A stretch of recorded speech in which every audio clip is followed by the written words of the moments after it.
we don't have a formal agenda today. This is Judge Torum for the record, and we're going to call together our fourth pre-hearing conference order in the matter of 47 Wind Farm, LLC. There was a notice talked about when we were last together last week, and went out, I think, earlier this week, if not yesterday. So what I wanted to do today is pick up where we left off. I think it was on July 25th was our last conference. And the purpose of today was really to talk a little bit more about the scheduling of evidence, particularly in light of the order I issued, I think it was Monday morning, regarding the striking of some of the witness testimony for Tri-Cities Cares.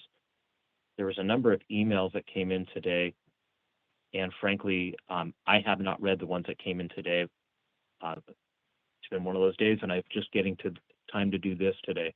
So I'm going to turn to the applicant first, and I know, Ms. Stavitsky, one of those emails was yours, and it looked like it was about exactly this topic that we were going to talk about, how to schedule the witnesses. So I'm trying to find that one now. Yeah, thank you, Your Honor. Tim McMahon here. Ms. Stavitsky is out of office. I do have my colleague, Emily Schimmelfennig, with me today. Great. So I'm looking at an email, I think, that went from Ms. Stavitsky back to you on August 3rd at 9:59 a.m. or thereabouts. Mm-hmm. Why don't you summarize for the record what your interactions had been? I think it looks like there were some email exchanges that go back to Wednesday, August 2nd, that Ms. Stavitsky sent my way for a suggestion based on witness availability and how to do things. Yes. So we spent a fair bit of time, I would credit Ms. Stavitsky for this, a fair bit of time working with all of the parties to try to identify the witnesses that would be calling, the time that would likely be involved with each of the witnesses, both for original testimony, cross-examination, rebuttal. We grouped them into a series of groups, including the first batch was land use. And Your Honor, I know you had intended land use to go first, so we grouped the witnesses together for land use, and then the next group on environmental physical impacts, wildlife, and habitat. And that constituted most likely a 2-day scenario to move through those witnesses, and then a third day for visual, a fourth day for other physical impacts, and then cultural archaeological resource impacts. And that's something we're going to need to talk about because there is a scheduling availability issue for one of those witnesses. In any event, we set the schedule out. I believe we copied you, Your Honor, and all of the parties, and I would say it was a fairly productive exercise, but we haven't heard back since midweek on whether there were any changes to the schedule that and information that we proposed. Okay, let's take a look at the first batch that you talked about, August 14th, 15th, and 16th. So originally last time we had thought land use might take 1 day, and then the environmental physical issues would take 2. Sounds like we're expanding land use by a half a day just to be sure. Is that correct?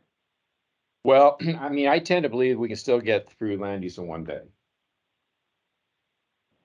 But I'd be happy to hear from others.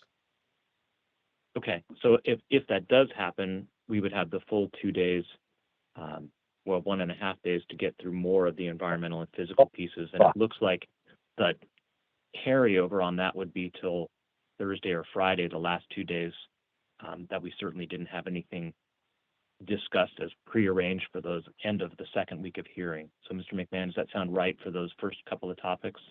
Yes, I believe so. And the tribal testimony then from the Yakama Nation would be on Monday, the 21st. From this schedule, it looked like the socioeconomic would be those next 2 days, and then whatever we need on the last 2 topics, cumulative impacts that's not already covered in socioeconomic, and then the decommissioning piece as well. Okay, I'm tracking with that. Anything else the applicant wants me to know on those items? No, Your Honor, thank you. Let me turn to Ms. Volkers next. It looks like she was the next on the email chain. Ms. Volkers, anything else to comment, particularly on anything we need to do on Monday, the 21st, for the Yakama Nation testimony?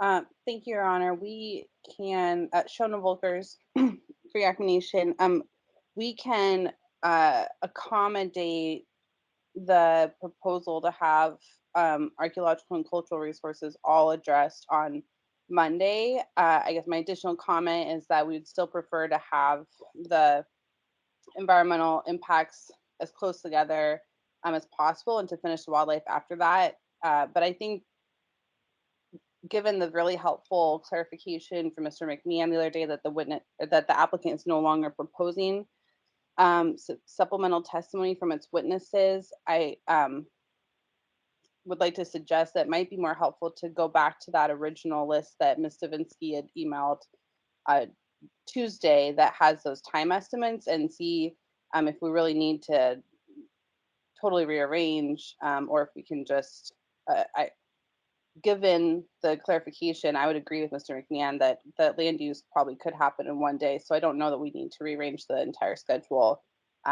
looking at that original comprehensive witness list. We do have other thoughts on that list, but that's all I have for now in terms of the overall order. Okay, thank you. Ms. Reineveld, if you're on the line, does Council for the Environment have any comments on the schedule as we're talking today? I don't. The schedule as proposed works for Council for the Environment.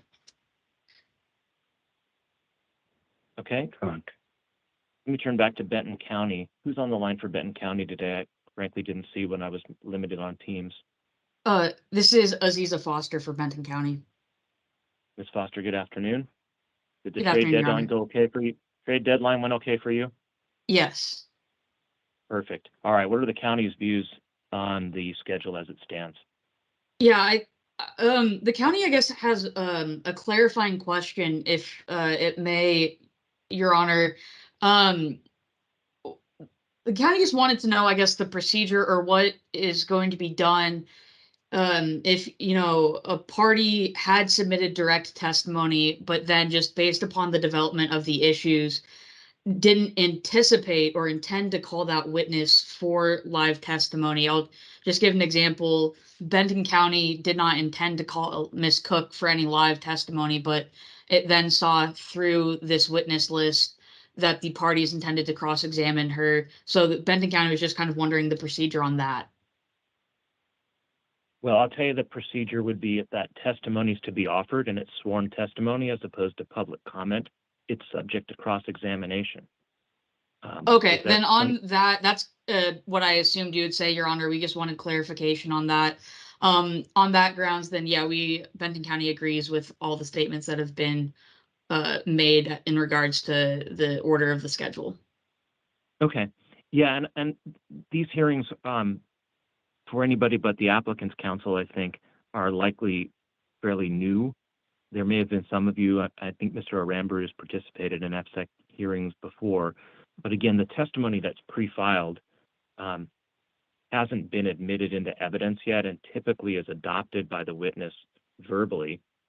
And then after that, when the witness is sworn and the testimony is adopted, then they're tendered for cross-examination by any of the other parties. And some of you will have cross-examination estimates of time.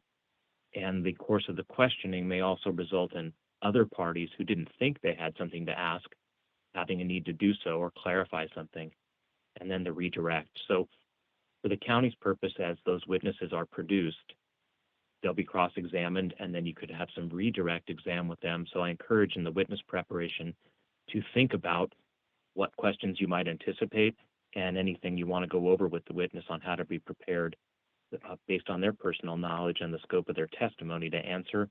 And if they have questions about being cross-examined, to give them advice as to what that all comes to in an administrative hearing. Does that make sense, Ms. Foster? Yes, thank you, Your Honor. And I imagine if the witness does not appear, it will be difficult, if not impossible, for them to adopt their testimony under oath. So then a motion to admit it as a public comment might be entertained, but otherwise that testimony is at risk of not coming into the record and being considered, even though the parties may have had the council members prepared and have them read it in advance. They'll get an instruction that they can't consider it because it won't be part of the record. So that's how I would plan to handle any witnesses that choose not to appear or are otherwise directed to, their testimony won't be admitted to the record unless they're there to adopt it and be subject to cross-exam. All right, anything else from the county on the schedule? No, with that helpful clarification, Your Honor, the county agrees with the schedule as it's been proposed. Okay. Mr. Aramburu, how are you today? I'm doing well, Your Honor. Thank you very much. All right, I understand you were out of the office for a few days, so I hope you got some rest and you're ready to take the rest of the month just doing what we're going to be doing best for the next couple of weeks. Ready to go, Your Honor. So some comments on the scheduling, and I have been out of the office. First of all, there seems to be a bit of confusion about witness testimony, and I understand that witness testimony will be just as you describe it. Counsel will present the witness, the witness will adopt the testimony, be available for cross-examination, and possibly redirect examination. But I do hope that the redirect examination is not bringing up new issues. There's been some comment about having live witnesses presenting supplemental testimony. And as I understand the proceedings, if there is to be a request for supplemental testimony, that would have to come in the form of a motion to the examiner. Right. Do I have that correctly? Let me stop you there for just a moment to clarify. I think the only supplemental testimony I was thinking might be coming in. One, we talked about last Tuesday some demonstrative exhibits that Ms. Volkers brought up, and then the question of if Mr. Kobus's deposition was admitted from the discovery deposition, there was some discussion by the applicant for supplemental testimony to flesh out anything that might have been discussed in the discovery deposition, or they would have asked the questions, if you remember that discussion. So let me just go back before I come back to you, Mr. Aramburu, and ask Mr. McMahon to clarify the status of that from last week. There was some representation here, one of you speaking that, oh, maybe there's not going to be any supplemental testimony offered. Mr. McMahon, does the applicant have a position on that today? Yes, thank you, Your Honor. But if I could take one step back for a second, because I might have clouded something at the beginning of this, which is the scheduling issue for Ms. Ragsdale, and she is only available on Monday. So, and we talked to the parties about this. We were not going to call Ms. Ragsdale, but others do plan to call her. So I just put a pin in that to understand that we need to kind of find a way to slip her in on Monday and then maybe carry on with land use for part of the second day. So I apologize for not bringing that up right at the outset. Meant to do so. Sorry. All right. Back to you. She's only available Monday, the first day of hearing, August 14th. Oh, I'm sorry, the 21st. She's available the 21st. I need to get my schedule fixed here. Okay, when you said land use, I went back to the 14th. Yeah, I'm sorry. So Okay. she's available to testify only on the 21st. So yeah, I'm sorry to clarify that. So just so as we continue along here, just want to make sure that that's kept in mind. Thank you. All right. So back to as to the supplemental testimony, yes. Yes, thank you, Your Honor. We had proposed last week, I guess it was, that we would like to have the council have the best information before them by providing some discrete supplemental testimony on two issues. One is battery energy storage facilities, the technology and the safety or fire prevention issues on battery energy storage facilities is actually evolving right now. And the information in the deposition is not accurate in terms of particularly fire control with battery energy storage facilities. So I would not want to provide the council with inaccurate information about how potential fire risks on a vanishingly small risk of battery energy storage facility fires, but how those would potentially be handled. So we would like to have the opportunity to supplement Mr. Kobus's testimony with accurate information for the council on how those issues would be resolved. Then the second issue that was explored in the deposition related to water resources for the facility. I'm working diligently with Shona on providing her with some information about the water resource on the so-called DNR land, and I'm hoping to have that pulled together, Shona, by tomorrow. I hope. I am trying to get that together for you. In any event, the information in the deposition needs to be supplemented to have a more accurate portrayal of water resource information, and we will be supplying that to FSEC staff, and we think it would be best so that the council has complete and accurate information to have that in hand. Okay, I understand the discrete nature of that. So I think that was a long way of saying, yes, we're going to have some supplemental testimony and exhibits, correct? That was long-winded. Yes, thank you. It's okay. I'm usually the one that's doing that, Mr. McMahon. All right, with those two areas, those both come out of the COBUS deposition, correct? That is correct. And as noted, we don't object to any of these depositions coming to the record. And I want you to clarify one thing when you say provide the council accurate information. There's a potential connotation that any party might take, or I, that Mr. COBUS testifying under oath provided inaccurate information. I want you to clarify if it was intentional in your thought, unintentional, or just uninformed, particularly given the suggestions early on by Mr. Aramburu that he is the guy that knows everything. Thank you. It's that on the battery energy storage issue, the the fire risk issues are evolving and have are evolving and have been evolving. So what is described in the deposition about how to deal with fire suppression is no longer accurate. And I've been reviewing reports from New York as of this week, even states that are dealing with new fire code recommendations for battery energy storage facilities. So I think it's best to have an accurate portrayal of what those evolving standards are. And Dave COBUS is very, very much on top of it. He's able to provide, supplemental live testimony if anybody wants it. I don't think it's necessary, but we need to clarify that.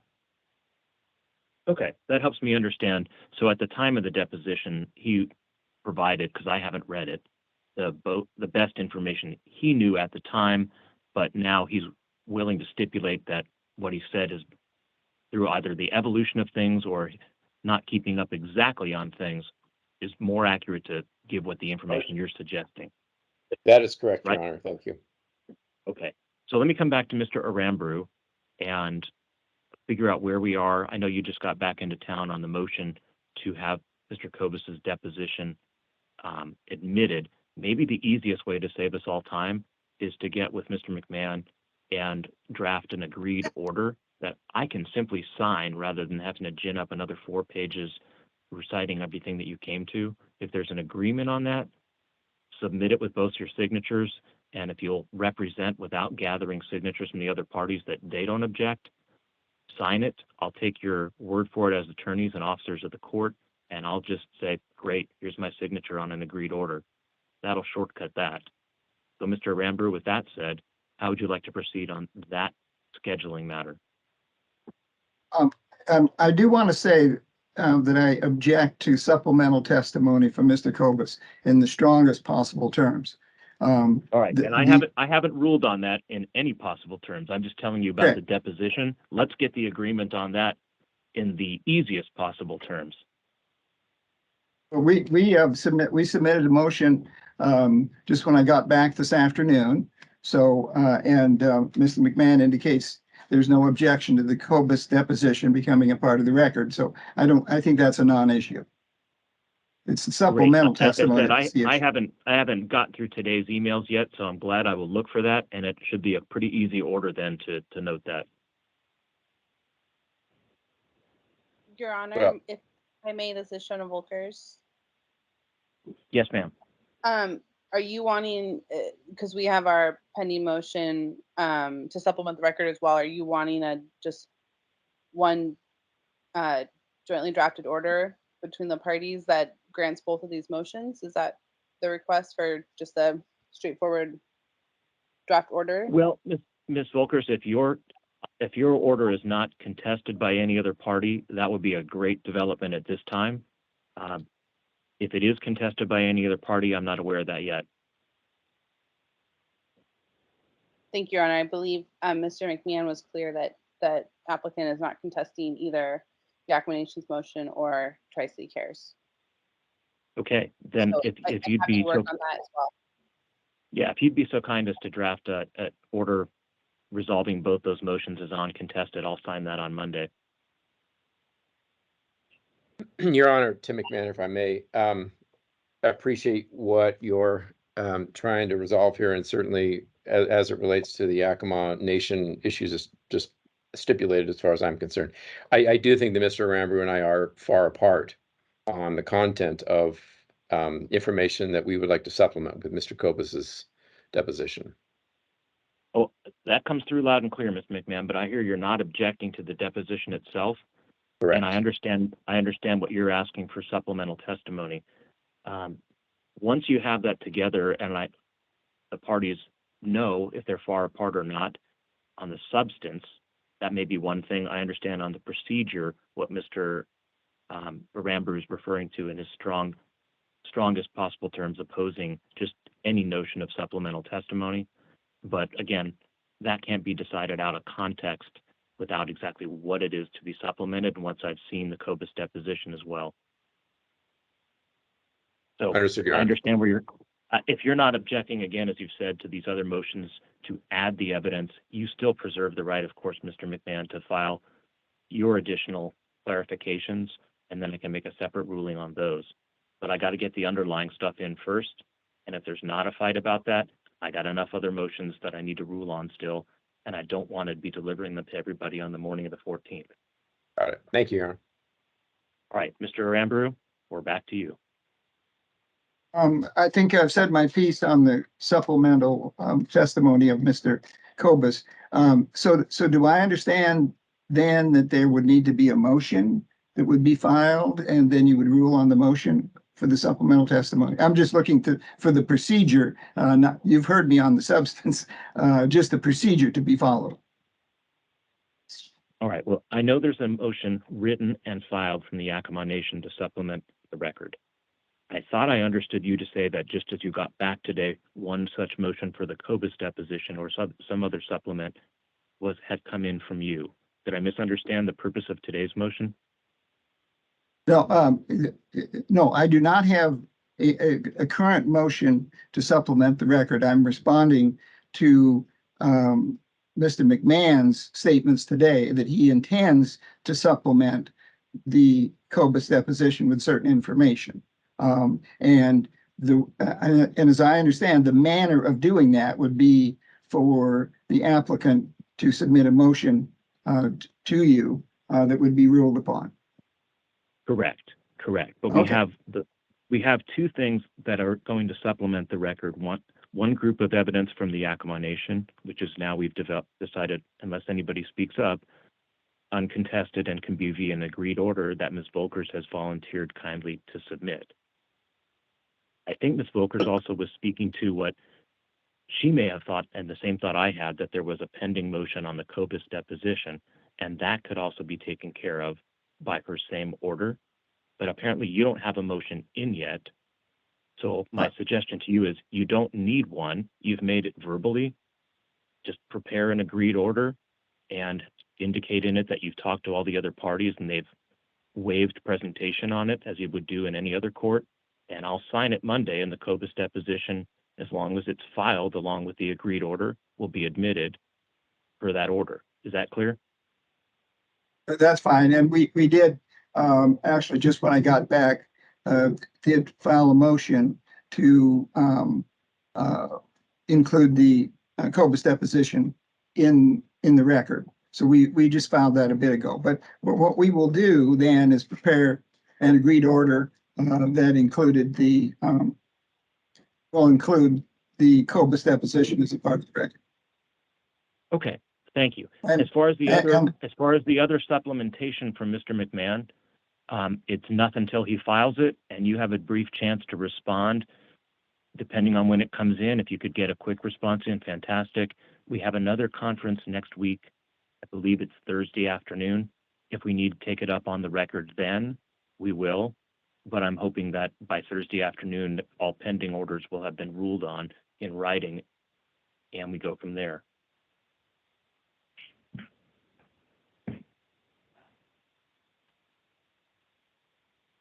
All right, so Mr. Aramburu, on the schedule.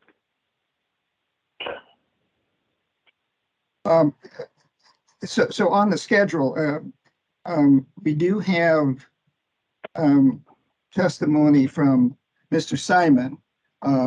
And I did indicate, you're going to have to excuse me from here because the Blue Angels are now practicing over the top of my office. So in downtown Seattle, so excuse me for that. Mr. Simon has indicated that he would be cross-examined on that part of his testimony that was not stricken. And as everyone is aware, earlier this week, Judge Torm, you authorized us to file a motion for reconsideration, and we are working on that. It is somewhat of a substantial task, but we intend to have that to you and the parties by Monday. And that motion for reconsideration will be to ask you to include portions of the Krupp and Sharp and Dunn testimony. So that will be coming in on Monday. And your ruling on that, and I don't know what it is, would have some impacts on our current witness list. So I make that as a note more than anything else. And the other thing is, I think Mr. Simon and Mr. Polis are listed here on the applicant's witness list as other physical impact. I think really both of them are dealing with the scope and scale of the project, which is under societal economic impacts. So I think though that testimony really is more related to that, keeping in mind that some of these witnesses, Mr. Polis, for example, does provide comment on visual issues as well. I expect to cross-examine him on those issues. So, but I think the principal testimony of both those witnesses deals with scope and scale of the project. Okay, I would agree with that as well. As far as your anticipation of how I would rule, of course, the applicant will have a chance to read your motion for reconsideration and have some input as to if they think that what you're proposing now falls within the scope and the of their expertise and the scope of the approved disputed issues. But again, I intend to be, if the items fall within the disputed issues, it's an easy decision. If they fall more within the scope of their expertise, that's an easy decision in your favor as well. The remainder of that testimony and what to do with it may be something that we can talk about today as well. Things that are better designated as public comment as opposed to sworn testimony subject to cross-examination. All right. If that's a question, I was just telling you that's where I'm at. I want to come back to that particular item once we've done talking about the schedule. It will have some secondary impacts, but we can go from there. Your Honor, if All right. I may ask a question about the schedule now after hearing this information. Yes, please. Shona Volkers, apologies for interrupting. So I would appreciate some clarification on two parts, one of which is directly relevant to the time estimates here, and that is about witnesses who have submitted sworn testimony and who have not been identified for cross-examination by other parties. What I just heard was that they would, if they don't appear for cross-examination and adopt their testimony, it won't be treated in the same way as the other testimony. So I want to make sure that that's not, we have wildlife experts who have submitted testimony and we're not calling them ourselves because we understand this to be for cross-examination. The other parties have the opportunity to call them and have chosen not to. cross-examine them, but they still need an opportunity to adopt their testimony, is what I'm hearing. So I wanted to clarify that, and if that's the case, then we need to add them into the schedule before we move forward. Because that was not my understanding, that their testimony would be disallowed simply because the other parties chose not to cross-examine them. That's That's correct. my But I think understanding as well. well, I want you to consider that there's one other elephant in the room that might want to ask questions, and that would be your ultimate audience, the FSEC council. This is an opportunity to adjudicate, and those that have participated in the past well know that any party that presents a witness presents it to the council, and the council may also ask questions. So those questions, as folks may remember from years past, are sometimes written down and handed to the judge, and the judge reads them. And some council members are not shy, and they'll ask their own questions. They're subject to the same objections that someone else's questions might be in an evidentiary hearing. Some people question the wisdom of objecting to a council member's question, but again, the rules of evidence are what they are. But Ms. Volkers, that's why I want every witness appearing in front of the council to adopt their testimony. And if no other party is going to cross-examine, I don't have a way of knowing in advance if a council member says, oh, I had a question for them, particularly for some of your wildlife folks. We may have an active council member from the Department of Fish and Wildlife or another interested council member on some of those issues.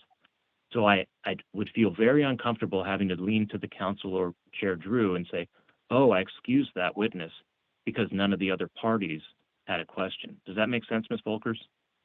It does, Your Honor, and it's really helpful clarification. So we would certainly welcome questions from the council for our wildlife experts. So I would like to state now that we would like to add them into that schedule.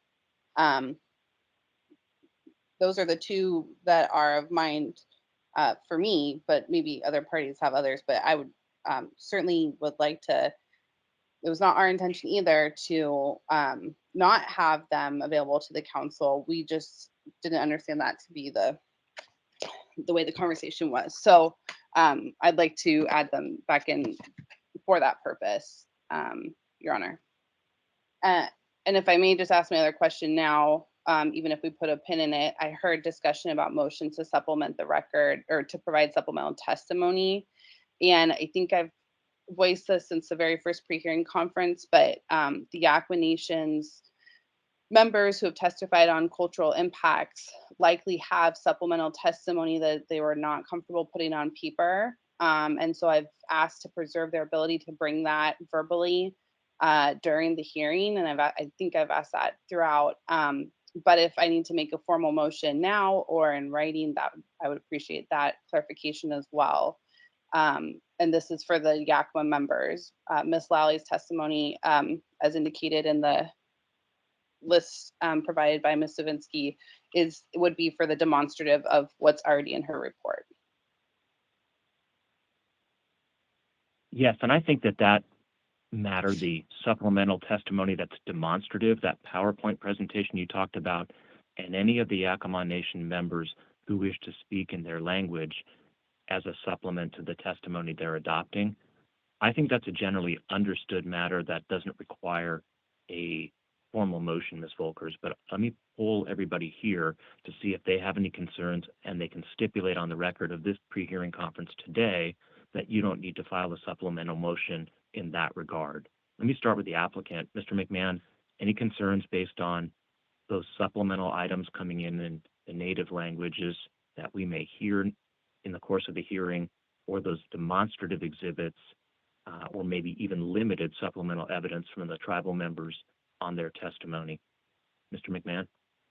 No, Your Honor, no objection to that. I would say, however, that we are likely to present some demonstrative evidence ourselves on the land use issues. Understood. And those can probably be objected to at the time by anybody, but as long as they're circulated in advance to parties so they know what you're trying to illustrate, that will be helpful for anybody with a supplemental demonstrative exhibit. Let me Yep. turn next to Ms. Reineveld. Ms. Reineveld, as far as the Yakima Nation question I posed to Ms. McMahon, any concerns? I don't have any concerns or objections. Thank you. Ms. Foster, on the county's behalf? Thank you, Your Honor. Just for the record, we would reserve on the applicant presenting demonstrative exhibits, which I think you understand. But on the question posed as to the Yakima Nation, we have no objections. Excellent. And Mr. Aramburu, any concerns from your end? We have no concerns with respect to Ms. Volker's proposal. We do want to be heard a little bit more.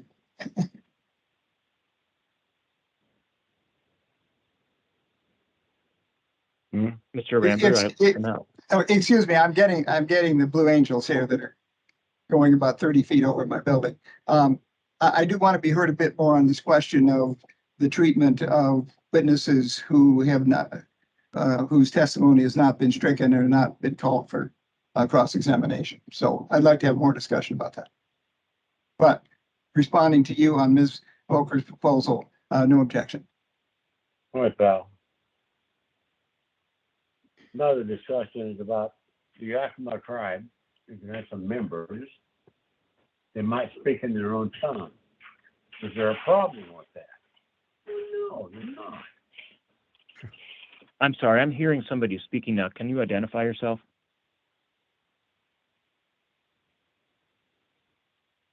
All right, the microphone suddenly went muted. I'm not sure who else was listening in today that's participating. If you do unmute and you have something to say, please identify so I know if it's an appropriate topic for this conversation and should be on the record. All right, so Ms. Volkers, I think we've clarified that you won't need to do a motion of any sort for supplementals, testimony, or demonstrative exhibits of the sort that we've just discussed this afternoon. Do you have anything else on that? I do not. Thank you, Your Honor. Your Honor, Tim McMahon, if I could follow up actually on Ms. Volker's testimony, just to be really clear on this, from past experience. So there will be maybe, I don't know, half or something of these witnesses who actually haven't been called to testify yet. As Ms. Volker's indicated, there is sworn testimony that is material to the proceedings for all of us.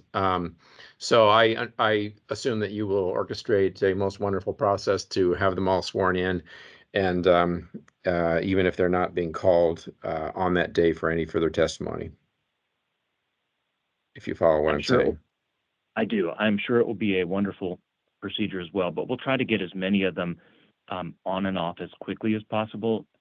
It's virtual, so we're going to try to, if you schedule them 10 minutes apart, and we do that either first or last, depending on whether your witness availability items are, that if we have a refined proposed schedule that can be generally stipulated to based on witness availability, and we just approve it, if it's all agreed, maybe I can send you some correspondence saying as much, but we can talk more formally about the exact nuts and bolts next Thursday. I know that's only a couple days out from hearing, but it sounds like we're getting really close to having what we need.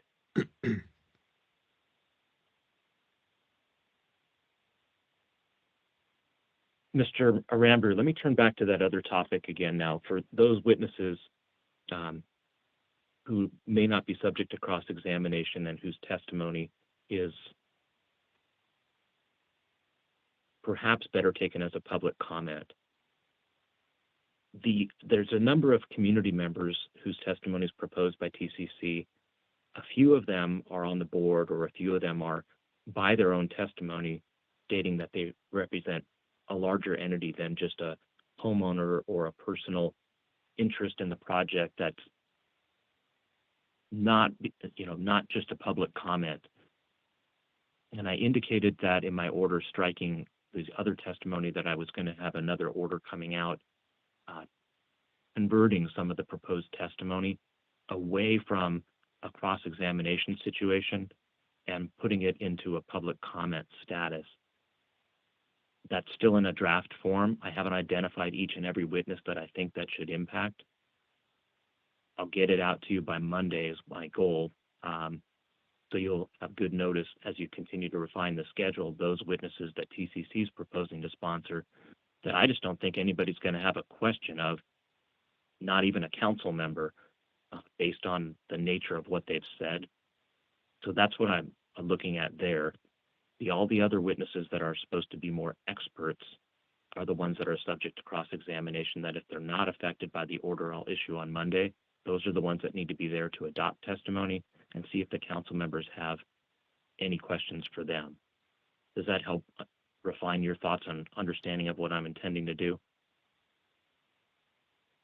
Well, at least some of these witnesses were responding to the footnote in the second pre-hearing order.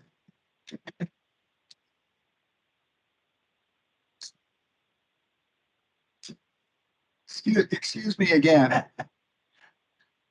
Blue Angel, so my God.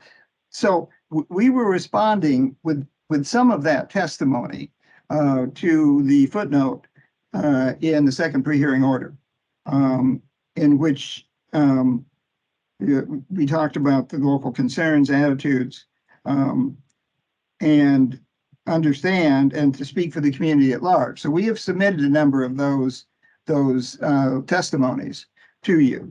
And your footnote goes on to say that they will be subject to cross-examination. And you also indicated that comment, this category is not public comment to be heard during the public comment session. So we were operating under what you said in the second pre-hearing order in that footnote. So we had more or less understood that as witnesses, as the parties identified witnesses who they wish to cross-examine, and if these witnesses that we have presented were not listed as cross-examined or to be cross-examined, and there were no motions to strike that testimony, then it wouldn't necessarily be required that we have that person on to adopt testimony. At least that's the way I would see it. But again, we were trying to be responsive to footnote number 2. So that's what I'm saying. I'm trying to respond to footnote number 2 as well.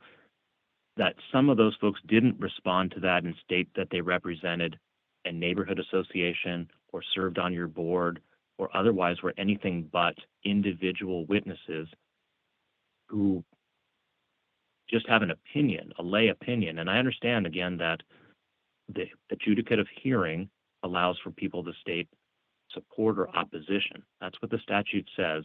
But the intent of the adjudicative hearing, which is just part of adjudication, requires a public comment hearing, which we have on the night of Wednesday, August 23rd now. It's not my intent in that footnote to say TCC can name everybody that lives on the street with a view, and they all get to come and offer testimony that they'd have to be there to adopt. Most of them, I think, are not going to have any reason to cross-examine them because they've simply stated a lay opinion that says, I don't like it for whatever reason. That's public comment. That's not testimony and adjudicative hearing testimony. So again, my order on Monday is I will read and reread all of those that are part of an organization. Great, bring them in and we can see if anybody has questions. Still, people may not, but I don't need a motion to strike from other parties to enforce what I put in the second pre-hearing conference order. And with all of the other items I've been looking at, that's been lower on the priority list.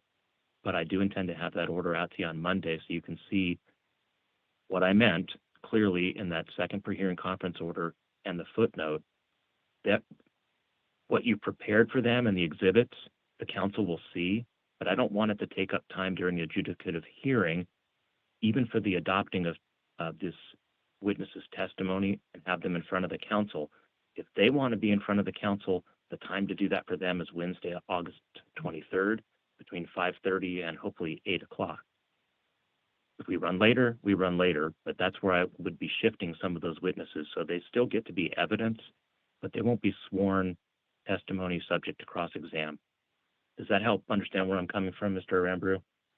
Yeah, it does. And I understand that there were a number of testimonies that were provided that were of the nature you described, that is, personal opinions, that kind of thing. But there are a number of other testimonies that came in. For example, Benton County Association of Realtors, Economic Development Council, these other folks who provided testimony. I think the city of Benton City provided testimony. I think East Richland did. I don't have that list in front of me at this point. Right. And those are the people that exactly responded to what I was looking for, people that can speak for somebody as a group. And those folks, I think, just like a Chamber of Commerce has participated in the past as an actual party in the Kitsap Valley project, I remember that personally. They didn't have a lot of evidence, but they were there and they were subject to anything they presented being subject to cross. Those witnesses, Mr. Rambrew, I hope I don't overlook something, but I don't intend to push them into a public comment status on my own order. So I think those folks should be ready to adopt their testimony and see if none of the other parties have questions, if someone on the council does. Does that make sense? Well, it was my understanding that as to those testimonies, for example, the Benton County Board of Realtors, I think it's the Tri-County Board of Realtors, that person has provided testimony. There has been no request by the applicant or any other party to cross-examine them. So we do not understand that they would be subject to cross-examination.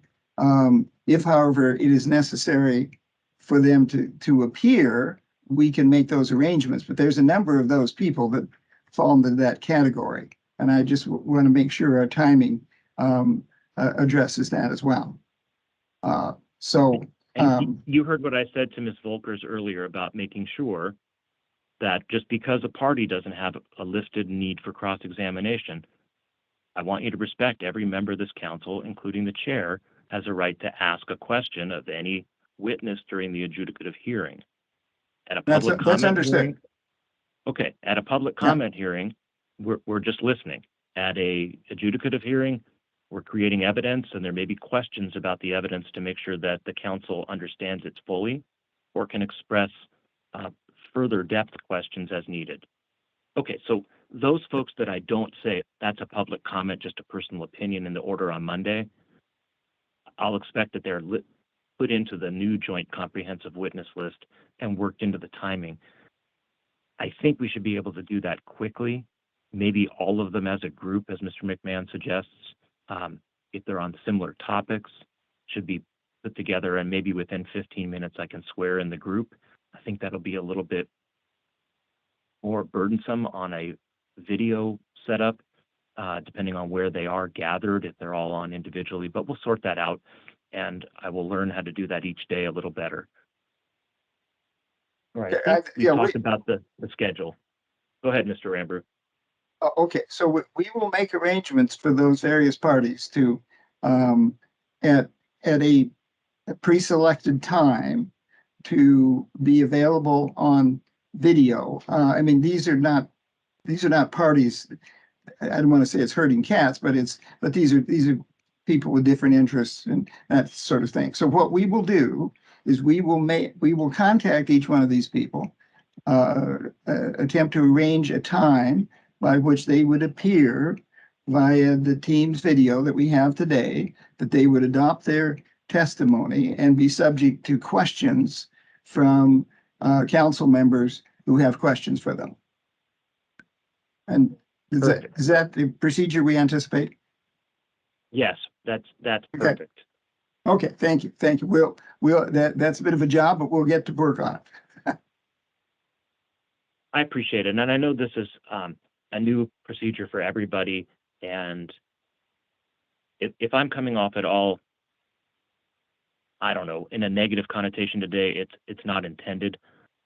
I'm frankly just a bit exhausted after the week that I've had. And I was looking forward to this at the end of the week. And it's been great to have a good, cordial planning conversation with everybody today. So I just ask the grace to not read anything into any way that I'm saying anything today. I'm not frustrated with any of you. If you've been in court today, you might understand what some of the stuff carries over. So with that said, I'm just looking again at Ms. Stavitsky's list here, and it sounds as though we need to address this Ragsdale as how that fits in on Monday the 21st, right, Mr. McMahon? Yes, thank you. That is correct. And we have shared that with the other parties. So do you think, Ms. Volkers, that with the amount of time estimates that are there for an hour and a half for scouts to put on Emily Ragsdale, you'll still have all the time you need for the cultural, historic, and archaeological resource impact testimony? Thank you, Your Honor. Shona Volkers, yes, I think we will still have the time we need to finish Yakima Nation's cultural impact testimony on the 21st. I don't want to throw further wrench into the conversation, but I do want to let you know that I asked my colleague, Ms. Houston, to step away from this hearing to see if our wildlife biologists are available the second week. We had asked them to hold the first week, and so unless she's able to confirm that quickly, my request is that we still have the wildlife and habitat testimony on the 15th and 16th, have the cultural and archaeological resource impacts on the 21st, and then finish up with the rest of the impacts. So I know I said earlier that didn't have further comment, but that's my further comment, is that understanding now that we need to have Mr. Nutzman and Mr. Gonuelas appear and adopt their testimony. I know that they are available on the 15th and 16th, and so my request is that we have the wildlife on those days and then move forward with Ms. Ragsdale and Yakima Nation's cultural archaeological impact witnesses on the 21st.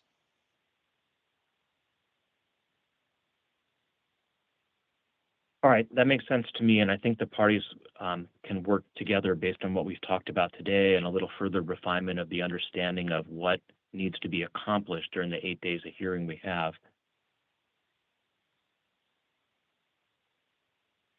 I'm just doing a quick math at the bottom of the 31 approximated hours and how much we just added to that by the requirement of bringing in those witnesses that weren't already listed.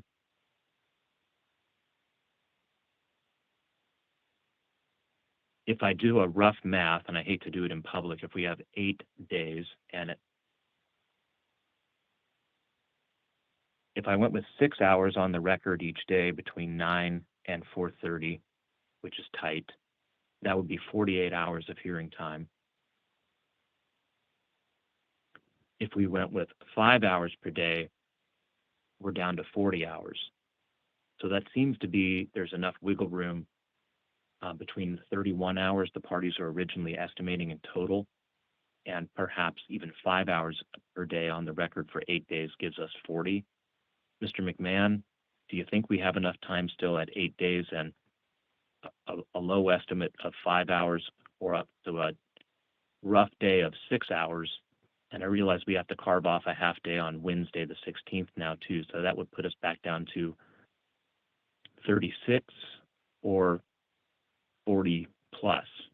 So Mr. McMahon, with that thought, do you think that this witness list might grow beyond 36 hours? I'm going to trust your math. I don't think so, but who knows?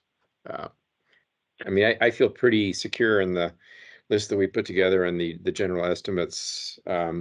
So yeah, I'm comfortable with that. Any other party think that based on the discussions today, we can't still accomplish what everybody intends in the hours I'm estimating in the 8 or 7.5 days we have? Ms. Foster? Thank you, Your Honor. No, I think the time estimate is fine. I think I still would like to note, though, that Benton County did anticipate to cross-examine Leslie McLean under on the days that we discussed site restoration and decommissioning. So that, in theory, could take some time out of the land use topic, but that's kind of been a discussion that we've been having with Scout back and forth. Just wanted to note that. Okay, understood. Ms. Reineveld, Any concerns about the timing that we've got here? No, I don't have concerns. Thank you, Judge. And I know that you have some other plans next week, and we've, by slicing off the hearing days, helped out with those concerns. Are you going to be available or intending to participate in the final pre-hearing conference when we nail down the schedule even a little further? Yes, I will be planning to participate. And again, I appreciate the accommodations from yourself and the parties. It was a joint motion. It was easy to approve. Thank you. And by the time you get back, you'll say mahalo, right? I will. That's how I'll start the hearing. Excellent. All right, let me turn then to Ms. Volkers. Any other thoughts or concerns about the timing, assuming again the adjustment on the individual witness days? Thank you, Your Honor. The only other concern I have, or just want to flag, is that if I am concerned that the 23rd is going to really be a really long day for everyone, but especially for our council. And so I propose that if things are moving along well in terms of timing, that the group would consider whether or not we should make the 23rd a shorter day than a full day to give everyone a chance to have that break before the public hearing. I think we've all discussed, I think, as a group that, we're trying to be as conservative as possible with these estimates, and certainly there might be some overlap in questions where some of us wouldn't take the time that we had planned to take. So I just wanted to flag that feels like it's going to be a really long day, even though it's a couple weeks away, in a long week. So this is my pitch, that we try to build in flexibility if we can. We will. And if I had my camera on, I would say that you were reading my notes, but that was my next thing after I was going to ask Mr. Aramburu about the timing. So thank you for thinking like a judge on that, and trying to have some merciful time for not only the council, but for all of us to get a break before the evening on August 23rd. I appreciate that, and I think that's a great thing to try to build in, or at least if we can eliminate the afternoon session on the 23rd, everybody can get a little bit of a rest, and respite will need it by then. And if not, at least try to cut things off maybe at 3 o'clock so folks can get out and have some sustenance before what could be a longer public comment hearing than is already anticipated. Mr. Aramburu, anything else on the schedule on the estimate time of 31 hours and maybe cutting 4 hours off again on the 23rd now and still getting it all done? I guess I do have some concerns, principally, I think, due to the idea that a number of these, of our witnesses in particular, will need to appear and essentially adopt their testimony. We do have, for example, I think it's 3 economic impact property value witnesses that were not identified for cross-examination. They have substantive testimony. I'm more than happy to arrange for them to come, but I think as you approach the council, they should be, I want to put it quite this way, reminded that, for example, the Sanders testimony that we provided, which is regarding economic impact, the applicant has chosen not to cross-examine on that subject matter. But the council members will need to understand that that's testimony that they will need to read, even though the witness may do nothing other than come up and testify that this is their testimony and open for any questions. So I think that in that regard, there's also some, the Benton County Fire Chief has provided testimony. Here, there's no indication that he is a person that would be cross-examined. So there's a number of people that fall into that category that are not strictly residents, but so I'm anticipating some back and forth time issues there. So I've not thought closely about it, but I do want to kind of reserve on that as we try to fit in all these people. No, those are all good concerns, and of course, the council members will be expected to have read testimony ahead of each witness. And again, that letter that I have sketched out to the council members, I'm looking at, yeah, one of the things that's on that list is to understand that process of reading all the testimony in advance and particularly reviewing the night before each of the witnesses that they'll be hearing and have a chance to cross-examine the next day. So that's well taken, Mr. Aramburu, and certainly in the recommendation letter. You should have a copy of that letter again on Monday morning to, as I promised, give me any further input on things you think I've left out for the council members, that they should receive this by the middle of next week. I'm hoping if I get it to you Monday, we'll have your responses by Tuesday on any edits. And I'll send it to you in the form of a Word document. So if it's easier for you to just resubmit it and say, this is our party's edits. Again, I don't want track changes that say that I made a grammatical error, but I'm looking for like comment boxes that would say, hey, Judge, can you add this in? And we'll go from there. The FSEC staff is pretty good about making sure that I don't have any grammatical things, but once they take a look at it on Monday morning, we'll get it shipped out to you and look for your comments and say, oh, Judge, what about this? This would be an important thing for a council member to know, especially it's all of their first experience, like some of you, being in an adjudicative hearing of this magnitude, let alone just any FSEC hearing. So thanks, Mr. Aramburu. Those are good points.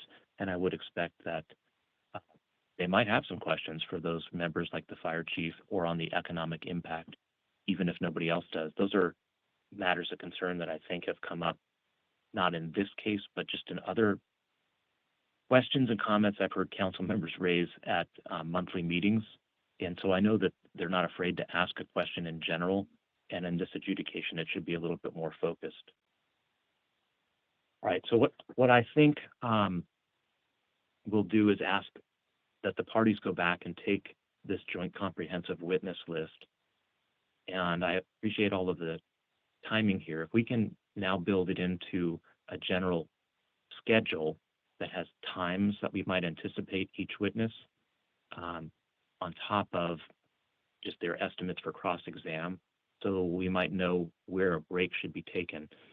I'm looking, for instance, at just the first day with Ms. McLean, Mr. Wendt, and Ms. Cook. If we can give them a general time, it looks like Ms. McLean will take up most of the morning and some of the afternoon, depending on when the lunch break is. And I think we talked about 8:30 a.m. housekeeping session that we won't need every day, but then going to 9 a.m. to 4, and then some days stretching that out to 4:30. So if we target a lunch break somewhere in the noon hour, I would imagine that Ms. McLean would then be 9 to noon, and with the remaining 1 3/4 hours would be, say, 1 to 2:30.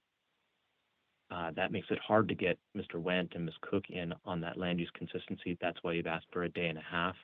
So it might be that Ms. Cook is scheduled on the second day, and we leave Mr. Wendt perhaps from 2:30 to 4 with a provision that he'd be available if we need him the next morning. Mr. McMahon, does that make sense what I'm suggesting? You give me basic time estimates.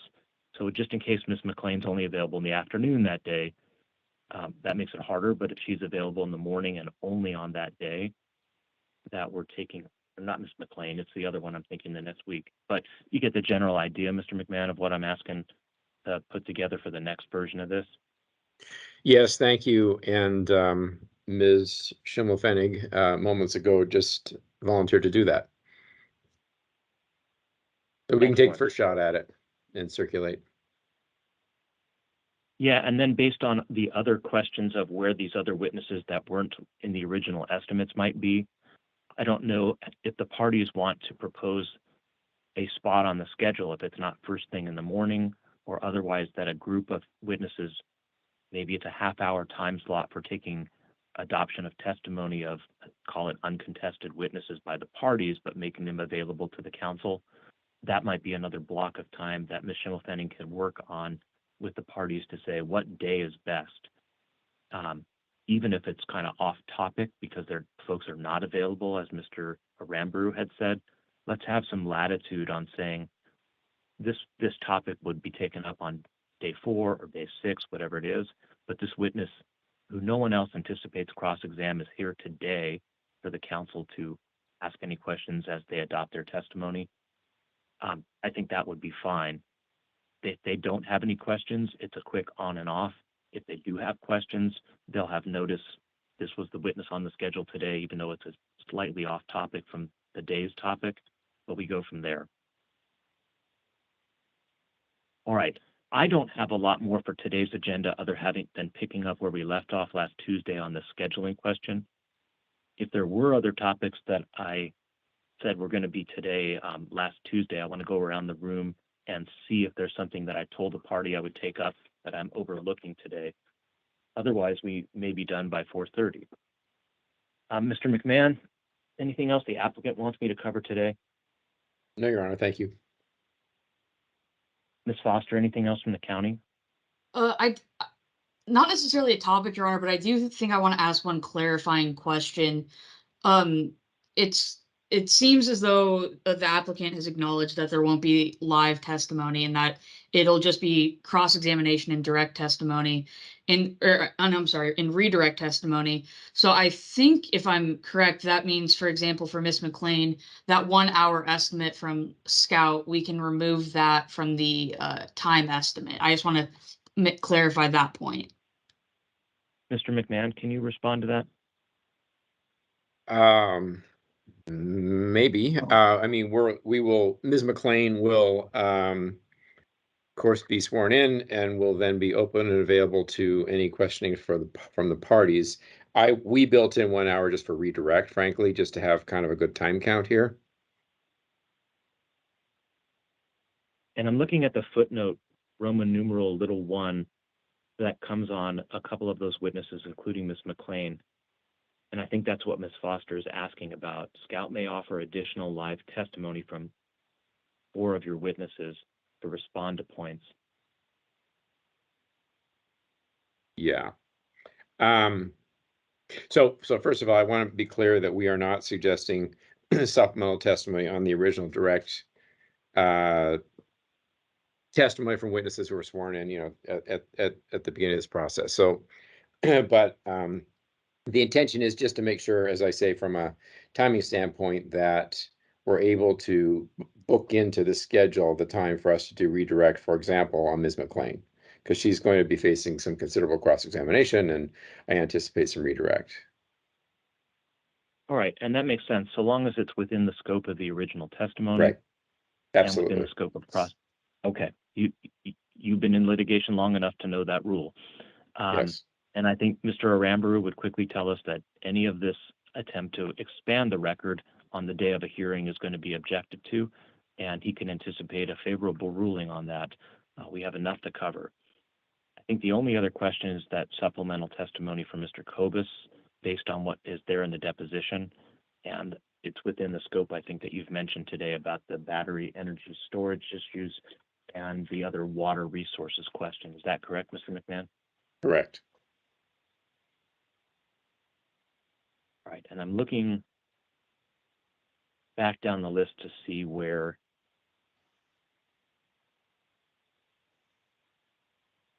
Your Honor, this is Where- Shona Volkers. If I could ask one more clarifying question about Ms. McLean's testimony. yes.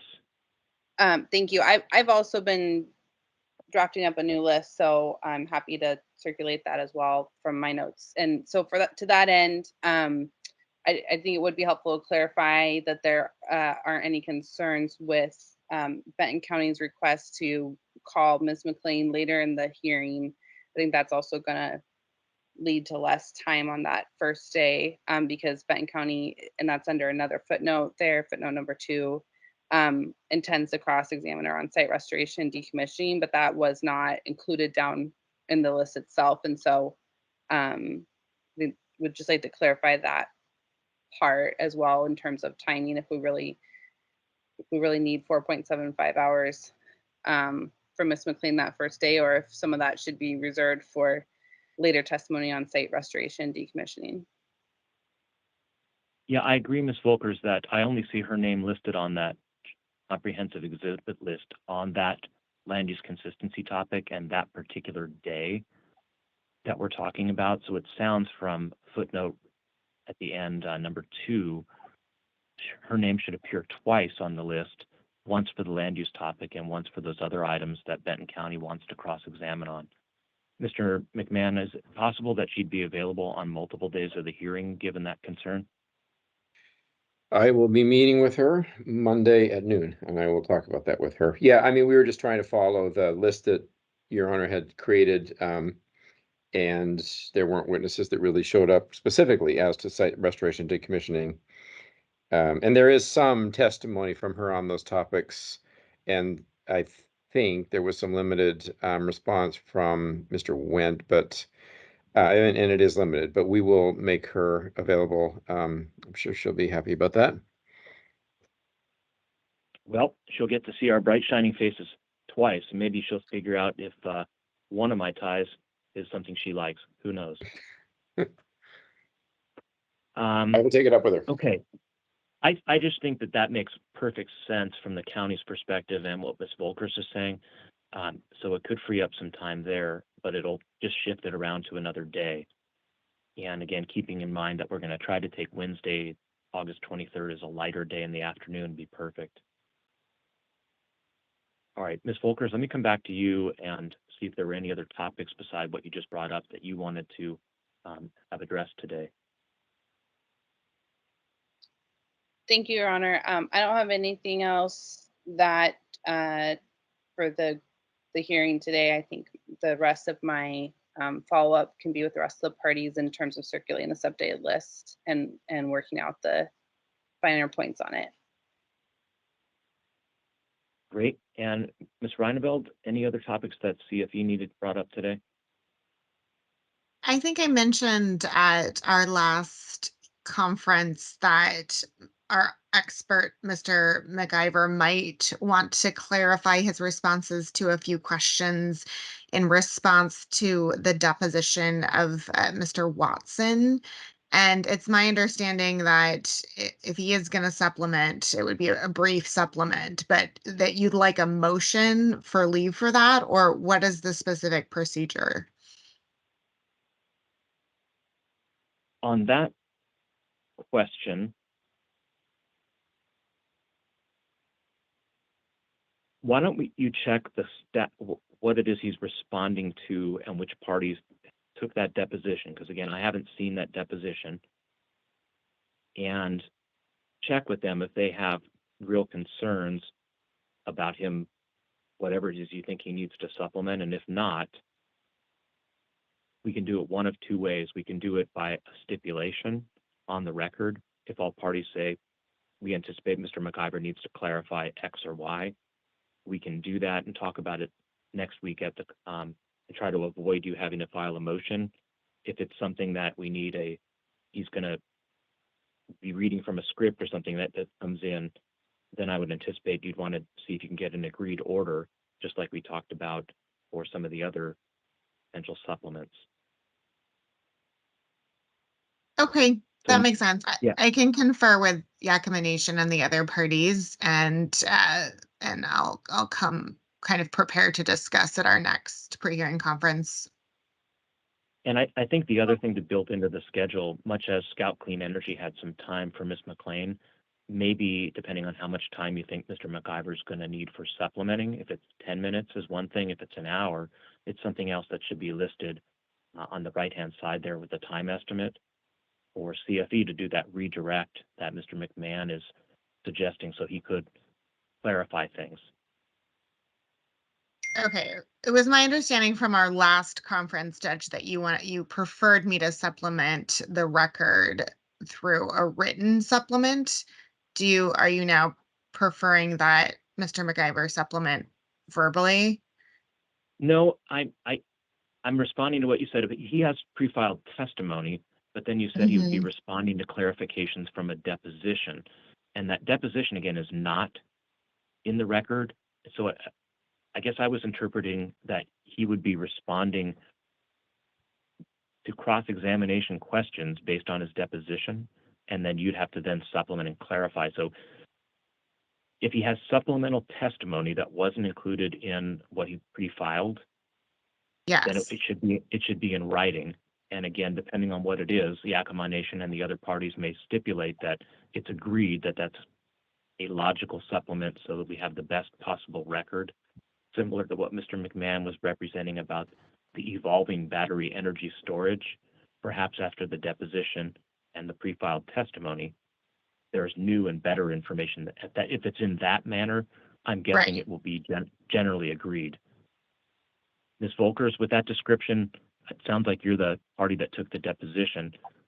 Is what Ms. Reineveld's asking for something you think might be another agreed order? Thank you, Your Honor, Sean Volkers. Yes, and actually, our preference would be for this to happen before the pre-hearing briefs are due, because I understand it to be a change to what's already been filed, and so that we're all referencing the most accurate testimony. Our preference is that we would just work with Ms. Reineveld to and the other parties for a stipulated supplemental testimony that comes in writing early next week, so that we can all have it, and also so that we don't need to spend unnecessary time going over it in the hearing itself. All right, so Ms. Reineveld, sounds like you got a potential solution that's less burdensome than file something for the judge, wait for other parties to respond, and then get an order. Does that work for you? Yes, it does. Thank you.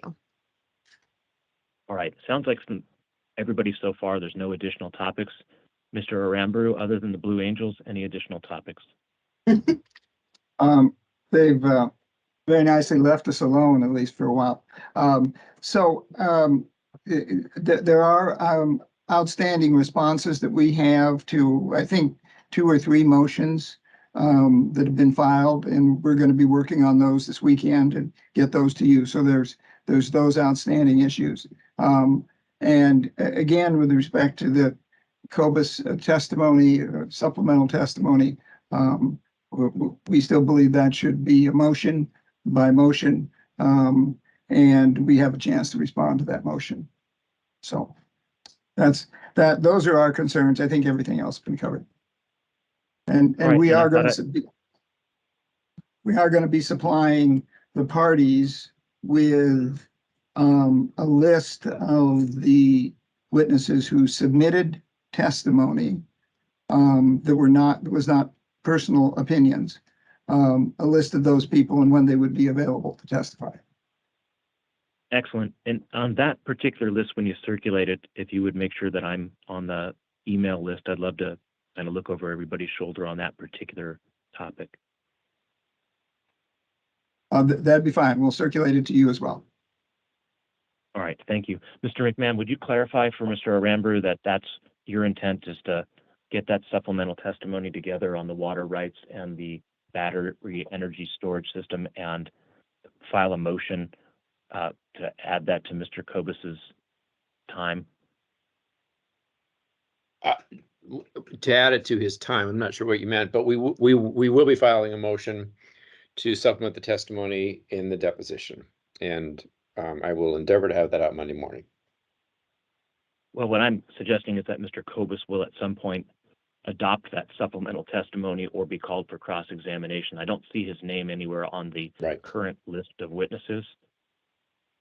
Yeah, well, we would be happy to provide him as a live witness and subject to cross-examination on these narrow issues. Absolutely. All right, Have and to I'll find leave it out to where the to. parties. Yeah. Sorry. You figure I out was just which gonna say- day works best, and because again, on those narrow topics, you work with Mr. Aramburu to figure out, once he adopts those, what, if any, additional cross-exam might occur. And once the counsel again reads his deposition, the discovery deposition, they may also have some questions depending on what Mr. Aramburu asked and what he answered. Agreed. Thank you.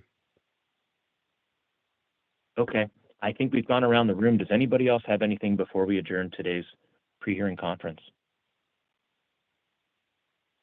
All right, hearing none, I think today the quick summary is just we talked about scheduling. I don't know if the Administrative Procedures Act tends me to want to have a pre-hearing conference order for every time we have one of these. So all I'm intending to do is issue a one-page. We talked about scheduling, and we're going to get together again next week on the 10th of August, as previously discussed, starting at 2 o'clock. I don't know necessarily that we need a whole lot of time other than to confirm the refinements of the schedule. Are there any other agenda items that parties would like for next Thursday at 2 o'clock on the 10th? Mr. McMahon, do you anticipate anything but a refined schedule? No, Your Honor, thank you. Ms. Foster, do you anticipate anything else besides that? No, Your Honor, thank you. Mr. Aramburu, I'm going to go out of order. You got any other items? Not other than I've discussed today during the conference. Okay. Well, we'll have kind of a round robin at the end of next Thursday, but if it's just refining the schedule, it might be mercifully brief. Ms. Volkers, anything besides refining the schedule on August 10th? Thank you, Your Honor. We have an outstanding discovery request to the applicant related to the water for the project. And so depending on how that progresses, as well as the potential that that would come in instead through new direct testimony, that may be a topic that we need to discuss on Thursday. I don't know at this time if that, Okay. hopefully that's resolved. Okay, I've made a note of that. Ms. Reineveld, any other topics you might think for next Thursday? I guess it'll be almost morning by the time we get to you. No, Your Honor, thank you. Okay. I don't have anything else for today, and hearing that none of the other parties do, I'll be talking to you next Thursday at 2 o'clock. We'll refine the schedule. We'll see where the Yakima discovery request is with the applicant on the water issues. And as I say, hopefully Monday and Tuesday, you'll see a lot of the other orders that are still in the queue come out to you. Thank you all for your time and consideration. We're going to adjourn the pre-hearing conference at 4:40.